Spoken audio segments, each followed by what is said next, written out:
Taparo ni gimomiyo wiele wahinya ni ong'eyo Siaya. Gik manosidho somo kate adiera gik ang'eny. 11 ng'eny ahinya. Siaya owinjore owi wach niya, kudwaro mondo uinvest Siaya ka. To mokwongo wan gi Siaya Swamp.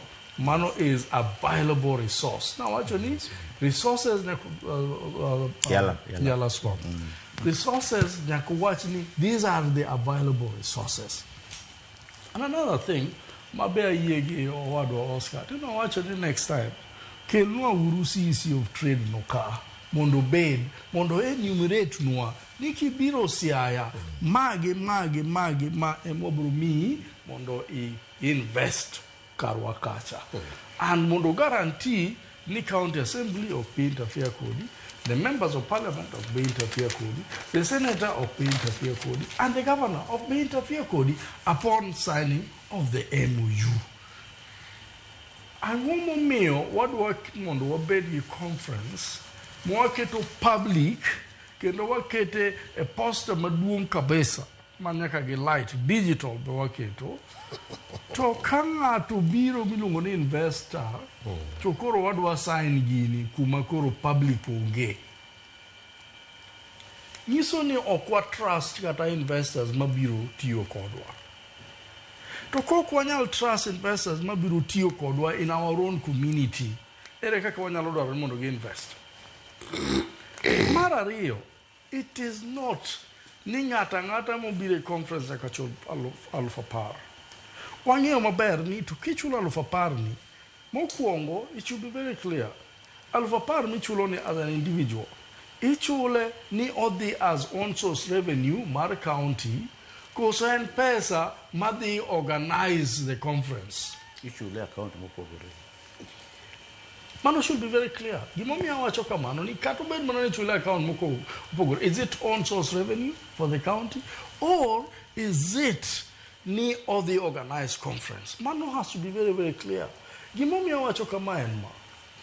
Ka idwa charge ng'at miluongo ni Oscar 10,000, en gimokelo kacha is ideas, is an academia. Idwa charge 10,000. To kidhi me a chance to talk. Kori charge now. Are you understanding what I'm saying? I charge now. Kidwa charge jok mabiro gi booths ka. I charge gi yes. But minimal charges is important. Nikichuni uloso kanyo. Iwinja. Samu charge jok kacha. Gima gibiro showcase no. Kagi dwa pitch tent koro Siaya kanyo. Magi wacho koro odwa kelika. Kare nu charge nango. $2 investors. In my mind, ngato ma investor mung'eyo ni ng'ani serious investor nowinjore usero mogo chon. Nowinjore ni ng'ama nusero mogo chon ma kakoro dhi e conference cha to joka emiketo mbele kacha. Tiwacho ni Osido obiro gi company machalo kama mae gima odwa ni mondo watim, to koro Osido miwa an information about your company. Ang'o momiyo odwa keto ni mondo josiasa ema bedo keynote speakers to gain investors? Are you listening to what I'm saying? Maybe you mawacho. Ang'o miyo odwa keto ni MPs or technocrats ma government ema odwa keto kanyo ni mondo wachnwa gima giparo gi agro city, gima giparo gi investment conference, to gin investors. Ang'o mamono wa change the whole thing mondo wa make sure ni jok ma waketo kanyo as investors, possible investors. Iwinja? Ang'o mamono waketo gi mondo front line gi kanyo mondo dhano negi ni magi are the most possible investors manyalo biro ka. To gipenjwa question in a forum like that. Giwacho ni an gi mabati company. Iwinja? Dire moko na winjo ni Dangote ne dwa biro Kisumo mondo olos cement kumoro ni Rata. Nikech Rata ni nitie gi a lot of lime in it. Ang'o mamono wawacho ni, for example, like in Homa Bay, kumoro ni Kakdimu in South in Karachuonyo. Na antie kanyo. Anwango spring, I've never seen that. Spring magolo hot water, literally bubbling, to spring magolo hot water no ten mar chumbi, maloso mala. Iwinja?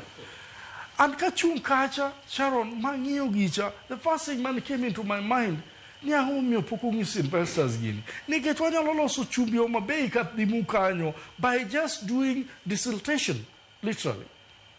Using an evaporation process.